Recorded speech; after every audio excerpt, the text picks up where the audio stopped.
النبيين وحفظ المرسلين سيدنا وحبيبنا شفيعنا مولانا محمد وعلى آله وأصحابه ومن تبعهم بإحسان إلى يوم الدين. أما بعد.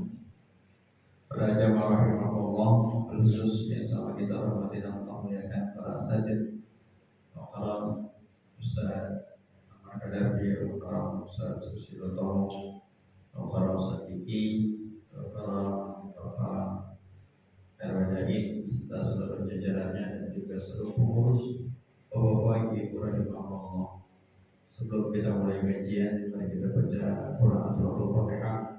Kita doakan saudara-saudara kita di Palestina yang sedang mengalami penindasan sangat luar biasa dahsyatnya. Sikap kepedulian kita kepada saudara kita, kalau kita diam saja, kita tidak punya iman. Tidak ngerti saudara kita itu sedang dalam musibah yang sangat luar biasa. Maka itu kita doakan mereka yang sudah gugur, mudah-mudahan menjadi syuhada dari Allah Subhanahu wa taala. Amin. Mereka yang masih kuat untuk bisa senantiasa dijaga oleh Allah Subhanahu wa taala. Amin. Kita doakan mudah-mudahan Palestina segera merdeka dan banyak semua negara-negara pendukung Palestina, dan mudah-mudahan mereka sekali lagi yang beriman kepada Allah, taat kepada Allah, dijaga oleh Allah Subhanahu wa taala. Jadi Al-Fatihah. A'udzubillahi minasyaitonir rajim. Bismillahirrahmanirrahim. Alhamdulillahirabbil alamin arrahmanir rahim maliki yaumiddin. Iyyaka na'budu wa iyyaka nasta'in ihdinas siratal mustaqim siratal ladzina an'amta 'alaihim ghairil maghdubi 'alaihim waladdallin. Baik para jemaah rahimakumullah, kita lanjutkan kajian kita masuk ke dalam bab sholatil kusufi. Kemarin kelar sholat Id, memang belum jelas, banyak hal-hal yang masih perlu kita pelajari.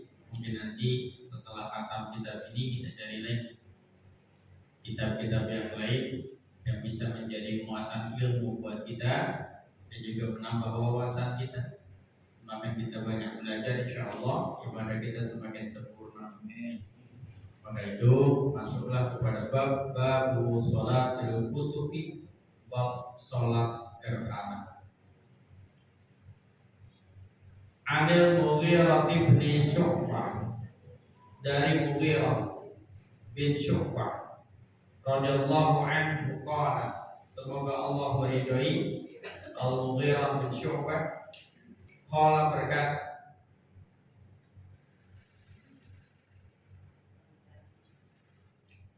in kasyafati syamsu, terjadi gerhana asyamsu, matahari,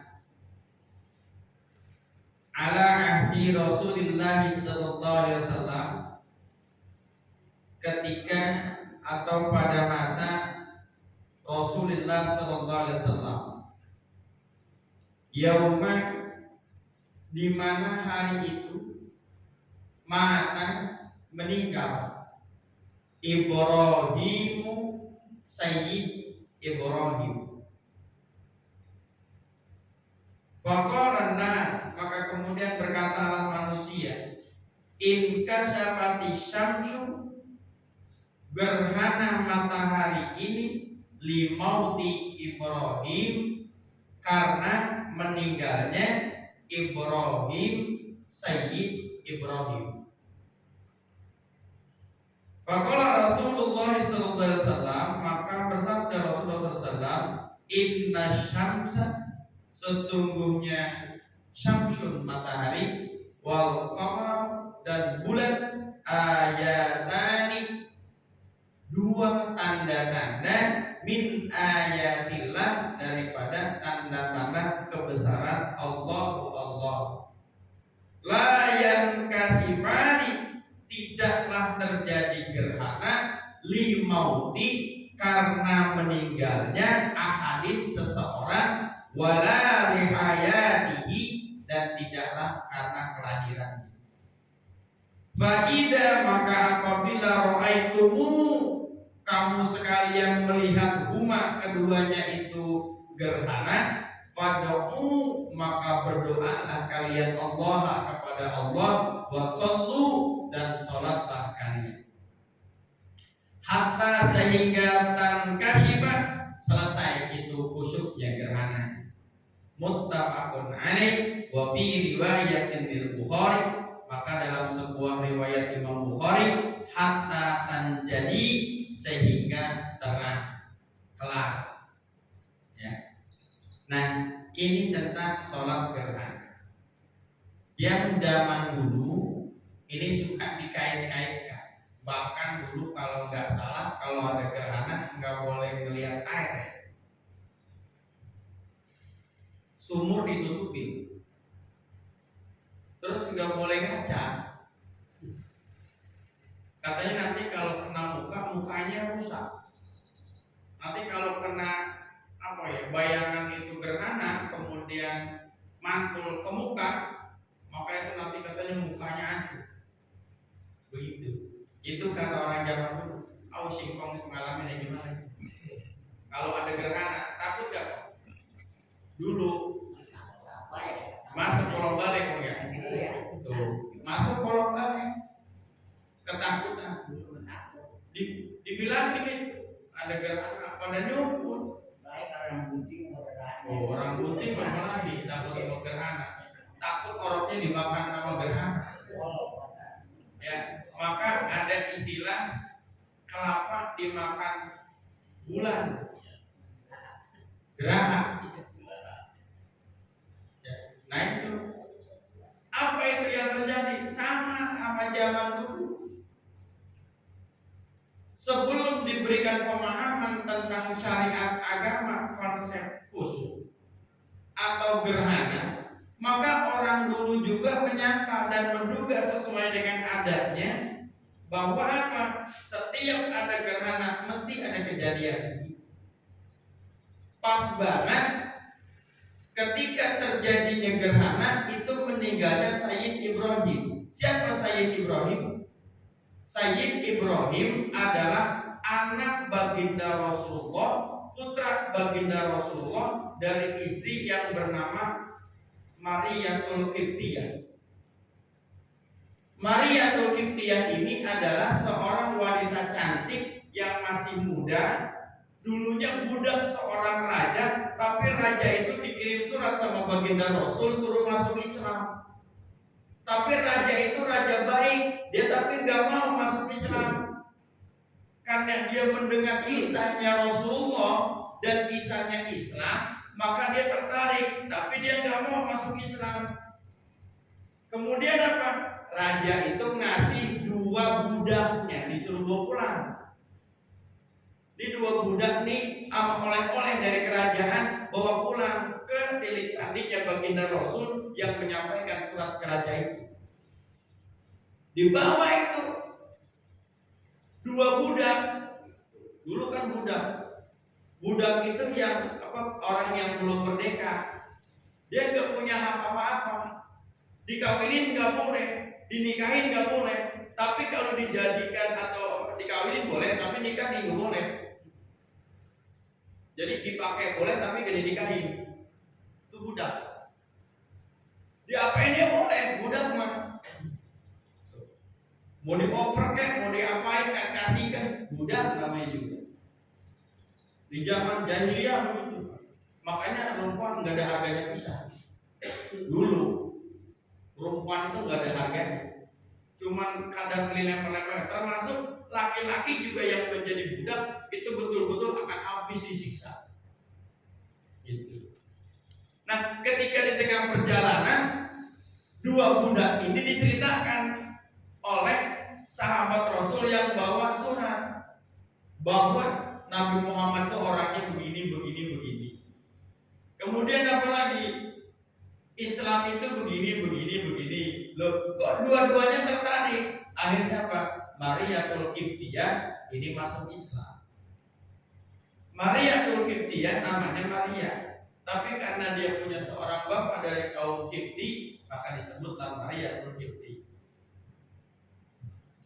Ini wanita cantik, Pak. Pas nyampe ke baginda Rasul, kata si tilik sandinya, ya Rasulullah, raja ini nggak mau masuk Islam, tapi dia kasih hadiah. Apa hadiahnya? Ini 2 tuh. Gitu. Loh kok ini budak? Oh, terus diapakan budak ini? Ini katanya untuk baginda Rasul diserahkan. Nah, maka Rasulullah ini apa? Yang satu diambil oleh baginda Rasul dinikahi, yang satu diserahkan kepada sahabatnya. Nah, yang diambil oleh baginda Rasul yang Maria Qibtiyah yang sudah masuk Islam. Tapi apa? Geruh para sahabat. Kenapa geruh? Tahu geruh? Ribut. Iya ribut. Loh, kok Rasul ngawinin budak? Padahal budak ini belum dimerdekakan gitu. Artinya masih bersifat budak. Maka disebutlah bahwa Maria Qibtiyah bukan istri Rasul, tapi selir. Karena istri beda dengan selir. Kalau selir itu bahasa karanya sepia, simpenan setia. Nah itu selir mana? Selir itu tidak dinikahi, tapi apa bahasanya? Dinikmati itu gimana? Pokoknya selir itu enggak dinikahi, tapi dia jadi penghibur, artinya ibu boleh nemenin gitu. Tapi baginda Rasul sesuai dengan syariat agama maka dinikahi, walaupun menurut para sahabat saat itu yang nggak ngerti bahwa budak itu harus dimerdekakan dulu baru jadi istri sah baginda Rasul. Maka kemudian dimerdekakanlah oleh baginda Rasul dan dipasrahkan oleh si raja. Nah, dalam proses pernikahannya karena dia wanita cantik, disinilah ada kecemburuan yang sangat dahsyat dari Siti Aisyah. Ternyata Siti Aisyah juga punya rasa cemburu. Masya Allah. Kenapa? Karena Siti Aisyah itu jadi gini. Ketika Maria Qibtiyah dibawa ke Madinah saat itu, oleh baginda Rasul tidak hidup satu rumah. Karena apa? Karena tadi takutnya nanti sakit hati ini Siti Aisyah. Maka akhirnya apa? Ditaruhlah, disimpan di rumah sahabat yang samping masjid. Tuh. Tapi apa? Ternyata baginda Rasul sering ke sono gitu loh. Gilir. Disitulah curhat Siti Aisyah. Curhat dia. Sampai kemudian muncullah kaul Siti Aisyah yang mengatakan bahwa sakitnya hati ini ketika Sayyidina Rasulullah SAW selalu berkunjung ke rumah Maria Qibtiyah. Akhirnya terdengar rintihan atau keluhan ini, maka dibawalah Maria Qibtiyah supaya baginda Rasul gak ke sono. Dibawa ke rumah baginda Rasul, ditaruh di lantai 2. Dulu juga ada lantai 2-nya, cuman nggak kayak sekarang tidak. Dulu ada lantai 2. Jadi dari pelapah-pelapah itu ada lantai 2. Cuma apa? Ternyata setelah dibawa ke rumah juga sama, baginda Rasul lebih sering ke Maria Qibtiyah karena paras Maria Qibtiyah itu lebih cantik daripada Siti Aisyah. Cuma dia budak masalahnya. Bukan orang merdeka, kedudukannya cuma di situ. Dan yang bikin Siti Aisyah cemburu lagi adalah Maria Qibtiyah itu bisa ngelahirin seorang anak, sementara Siti Aisyah dari baginda Rasul nggak dapat anak. Rasulullah punya anak itu dari Siti Khadijah, ada 7 orang, semuanya meninggal kecuali 1, Fatimatul Zahra. Tuh. Dan ini dari Maria Qibtiyah lahirlah seorang putra yang diberi nama Ibrahim dengan alasan kata baginda Rasul agar nanti umat Islam setelah saya wafat akan dipimpin oleh sosok anak saya, putra saya yang kekuatan keimanannya mirip dengan Nabiullah Ibrahim. Maka dikasih nama Ibrahim. Tapi apa? Ketika usia 2 tahun, Sayyid Ibrahim, putra baginda Rasul dari istri Maria Qibtiyah, wafat. Cuma yang jadi masalah adalah ketika Sayyid Ibrahim wafat, itu kejadian gerhana sampai berkali-kali. Gitu Pak Cik. Orang Arab pada kaget tuh. Ada apa ini? Kok gerhana sering datang? Kok gerhana sering datang? Nah, suatu ketika gerhana muncul, meninggal Sayyid Ibrahim. Maka orang Arab mengatakan Ankasafati syamsu limauti Ibrahim, bahwa ternyata apa? Wah, ini mah gerhana nih, Ibrahim jadi mati. Begitu. Dulu begitu Pak. Jadi apa-apa itu dikaitkan dengan begitu. Bahkan ada kejadian kalau gerhana itu katanya harus apa itu? Dikorbankan darah. Dikorbankan darah kalau misalnya ada gerhana. Kenapa? Buang sia, takut nanti terkena azab. Gitu. Kenapa? Karena kejadian begitu. Loh, kok pas gerhana persis, kenapa putra baginda Rasul meninggal? Wah, ini pasti gerhana nih. Meninggal gara-gara gerhana. Nah, omongan itu kedengaran sama baginda Rasul. Bahwa Rasulullah SAW, Inna syamsa wal qamara ayatani min ayatillah la yankasibani li mautin ahadin wala li hayati. Kata baginda Rasul, enggak begitu.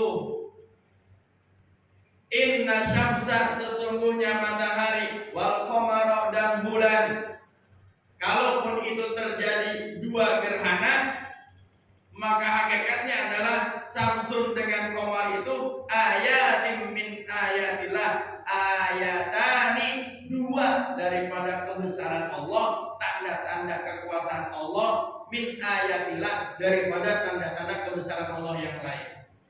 Karena hebatnya matahari dengan bulan, Pak. Bapak pernah mikir nggak itu bulan ada setrumnya apa enggak? Pernah nggak Bapak belajar yang mengeluarkan cahaya jagat raya ini cuma nama doang? Matahari doang. Tapi kenapa bulan itu bisa nyala, bintang itu bisa nyala, meteor itu bisa nyala, padahal yang mengeluarkan api cuma matahari. Datang enggak Bapak ke bulan, itu enggak ada cahaya sama sekali. Enggak kayak lampu nih kita datang silau, enggak kayak matahari kita datang panas. Bulan itu redup, adem, enggak ada cahaya sama sekali. Tapi ketika kita di bumi, ada cahaya bulan sampai ke bumi, terangnya luar biasa. Dari mana itu datangnya? Mikir oleh kita. Ada yang bulan cuma setengah doang, ada yang bulan penuh, ada bulan seperempat. Itu gimana bisa nyalanya cuma begitu? Pikir nggak sama kita? Nggak nyampe otak kita ke situ. Kita mah cuma bulan penuh. Oh gerhana purnama. Oh bulan separuh. Oh bulan seperempat. Tapi nggak pernah berpikir, iya bulan itu nyalanya dari mana? Dia itu cahaya dari mana? Kan kata dari matahari. Iya, matahari itu cuma sorot ke bulan, tapi bulan bisa mantulin ke kita. Sementara benda langit yang lain banyak. Makanya apa? Matahari dengan bulan, kata baginda Rasul, ayatani min ayatillah. Itu kebesaran Allah, gak bisa dikait-kaitkan. Dia berdua kamu bentrok kek, dia berdua kamu jalan kek, dia berdua kamu muter kek. Itu urusan Allah, begitu. Jangan dikait-kaitkan dengan kejadian-kejadian di dunia. Jangan dikait-kaitkan dengan kejadian-kejadian di bumi. Itu adalah tanda-tanda kekuasaan Allah. Maka itu matahari, Pak. Ini jagat raya, Pak, kalau dipelajari. Ini jagat raya, Pak. Bintang, bumi, semua galaksi itu kalau dilihat dari satelit jauh, maka bentuknya seperti trompet. Seperti trompet. Matahari terus galaksi-galaksi yang lain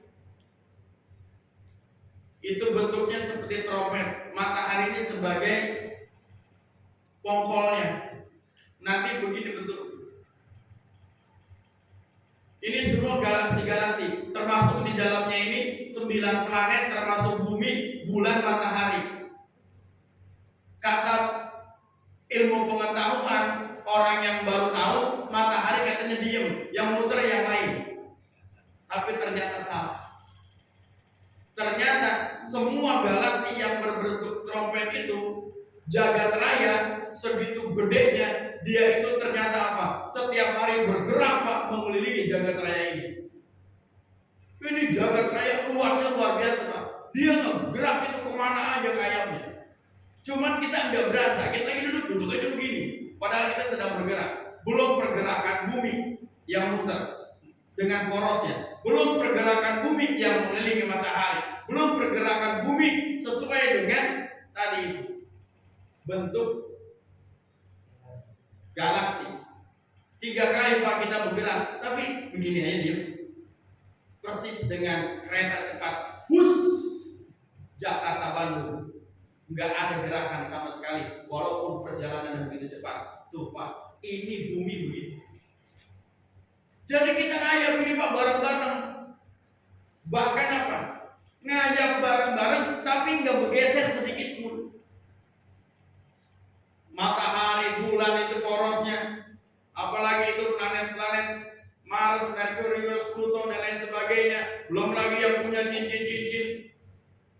Itu Pak kalau dipelajari ada ayatun, bahkan itu adalah tanda-tanda kebesaran Allah. Kita tembang gundam doang, kita cuma aneh doang. Kadang-kadang kita nggak ngerti. Tapi apa? Dikait-kaitkan dengan yang kayak beginian. Termasuk sama dengan orang Arab zaman dulu, dia nggak ngerti bagaimana kejadian gerhana, tapi dia sambutkan dengan kematian dan putra baginda Rasulullah SAW. Kan gerhana cuma ketutupan doang, nggak bentrok kan? Kelihatan tuh dari sini gerhana antara bulan dengan matahari bentrok.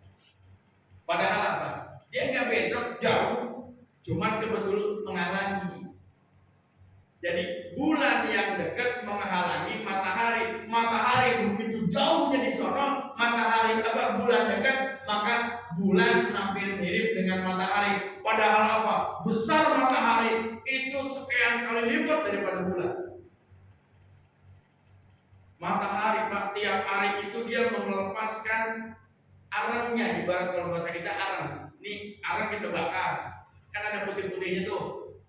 Kan lama-lama makin habis tuh arang jadi debu. Nah matahari sama, dia mengeluarkan dan melepaskan kulitnya terus setiap hari begitu. Maka kata ilmu pengetahuan, sekian ribu tahun yang akan datang matahari itu akan mengecil. Kenapa? Karena setiap hari mengelupas itu sekian ke dalam ketebalan itu sekian kilometer. Oh bukan lagi tebal Pak. Maka melupas, nanti akan habis, terjadilah hari kiamat. Itu menurut teori ilmu pengetahuan. Tapi kalau menurut teori syariat tidak ada yang tahu. Itu cuma tebakan para ilmuwan. Kenapa? Karena kenyataannya begitu. Matahari melepaskan diri, kemudian berjatuhan, jadilah meteor-meteor kecil yang kemudian dia nanti akan bertabrakan dengan yang lain itu. Wah, ribet kalau belajar gitu.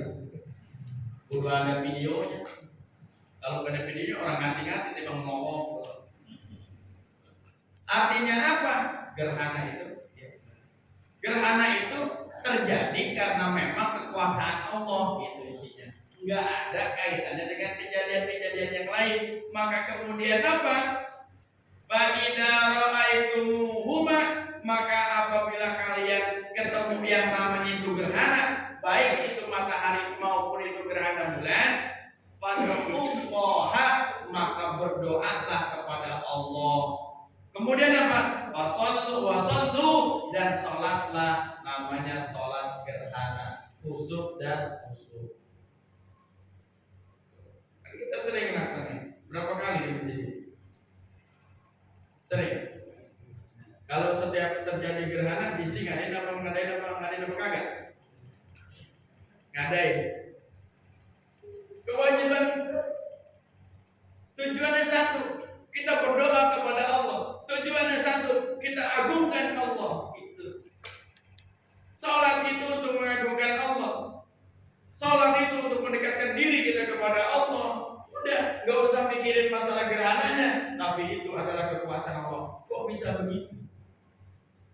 Berdoalah kepada Allah, kata baginda Rasul. Fad'ullah, maka kalian harus berdoa kepada Allah di situ. Wasallu, dan sholatlah di situ. Hadratan kasyifah, sehingga selesai gerhananya.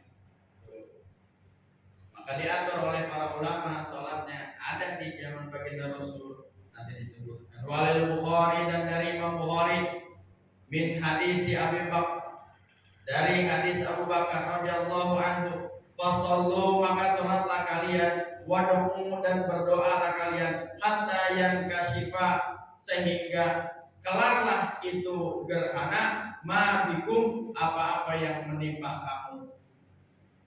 Jadi dulu ada kisah, oh pantas kalau orang tua kita dulu ada yang nebak-nebak begitu, kejadian gerhana itu nanti katanya mukanya orang bunting kudu rumput, kan nanti anaknya katanya mukanya bakalan kena gerhana.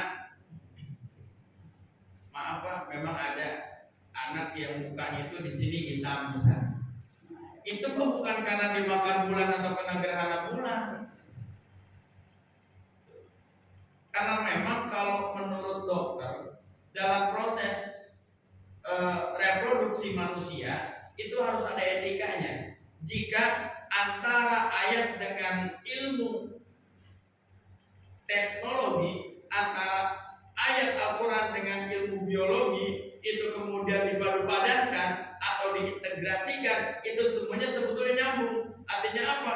Proses kejadian manusia harus punya akhlak dan etika. Kenapa? Menurut kedokteran, kalau orang dalam proses reproduksinya nggak punya akhlak, maka nanti anaknya pun akan cacat.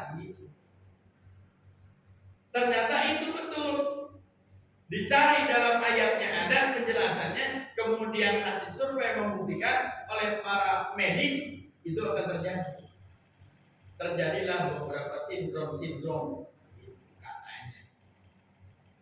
Kenapa? Karena memang reproduksi itu harus beradab dan beretika sesuai dengan syariat. Nggak bisa kita kaitkan dengan yang lain. Kembalinya adalah kepada kita. Wa an Aisyah radhiyallahu anha, dan dari Siti Aisyah radhiyallahu anha, anna Nabi sallallahu alaihi wasallam, bahwasanya baginda Rasulullah SAW jahara, dia menjaharkan di sholatil kusufi, pada sholat gerhana, dijaharkan bacaan, dikuatkan bacaannya, biqiraatihi. Kemudian apa? Fasalla, maka kemudian sholat arba'a raka'atin raka'atin, 4 kali ruku, fi raka'ataini, dalam 2 kali rakaat. 2 rakaat itu 4 ruku, rukunya 4 kali. Tapi sholatnya 2 rakaat, rukunya 4 kali. Takbir, rotul ihram, baca surat Al-Fatihah, baca surat, terus ruku, terus i'tidal, baca surat lagi, kemudian ruku lagi, bangun i'tidal, baru sujud.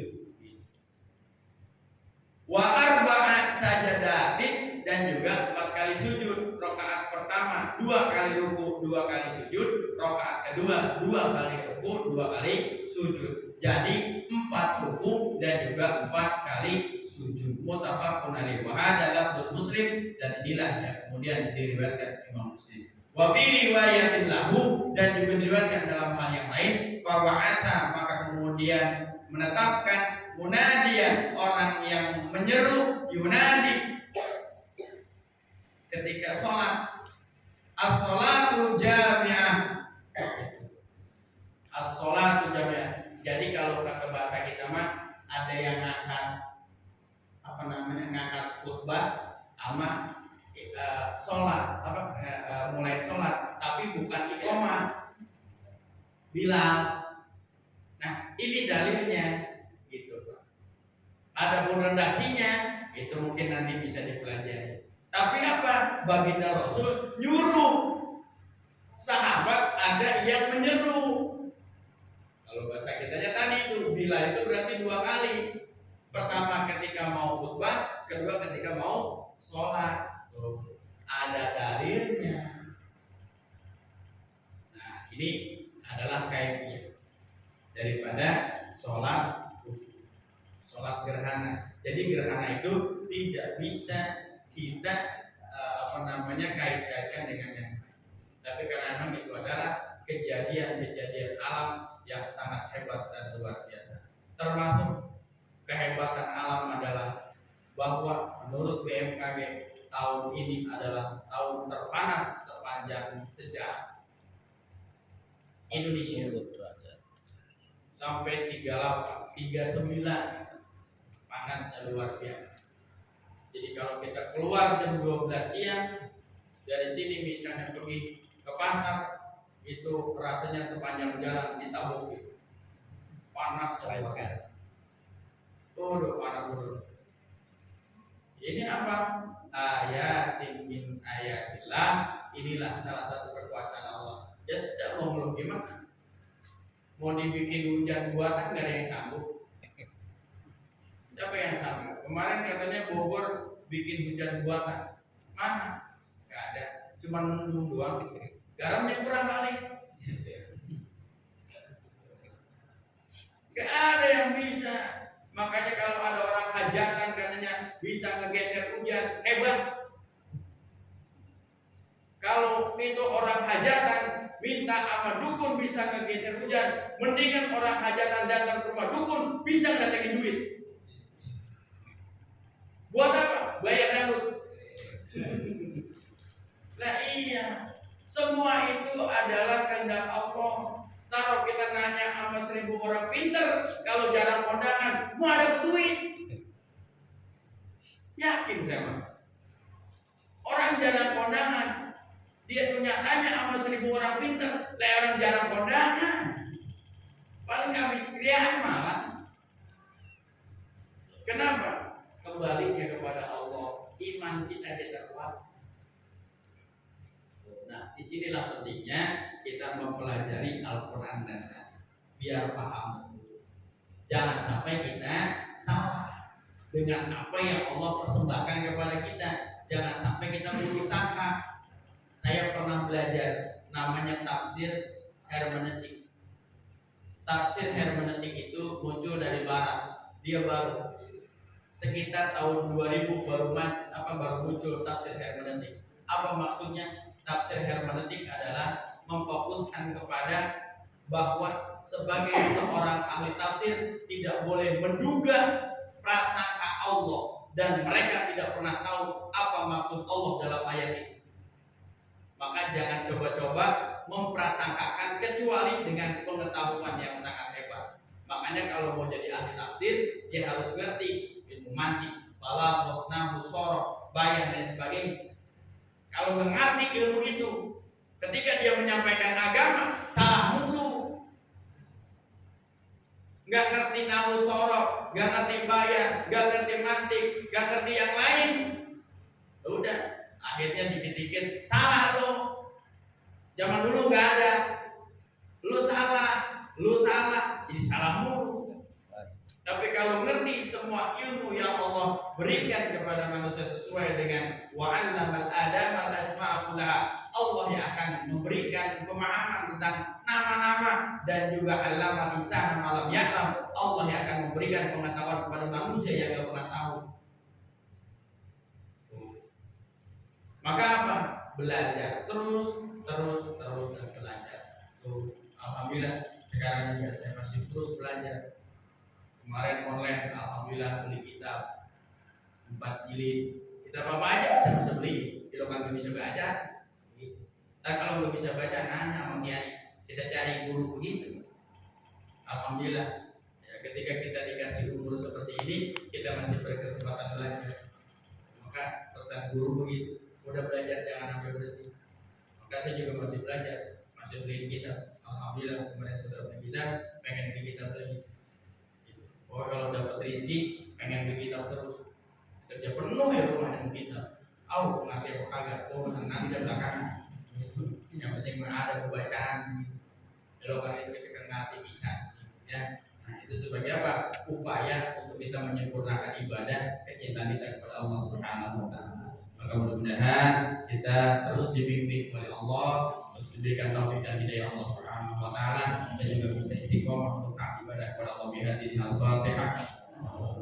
A'udzubillahi minasyaitonir rajim. Bismillahirrahmanirrahim. Alhamdulillahirabbil alamin arrahmanirrahim maliki yaumiddin. Iyyaka na'budu wa iyyaka nasta'in. Ihdinas siratal mustaqim. Siratal ladzina an'amta 'alaihim ghairil maghdubi 'alaihim waladdallin. Astaghfirullah wa salli ala nabiyyina wa syafi'ina wa nabiyyina wa maulana Muhammad wa ala sahabati Rasulillah ajma'in. Amin. Bismillahirrahmanirrahim. Alhamdulillahi rabbil alamin. Amin ya Allah.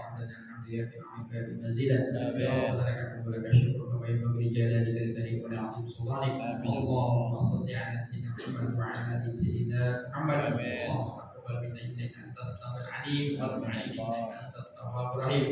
وباركنا على سليمان وكنا اتينا حكما وعلما وشفقنا مع داود الجبال يسبحنا وكنا فاعلين.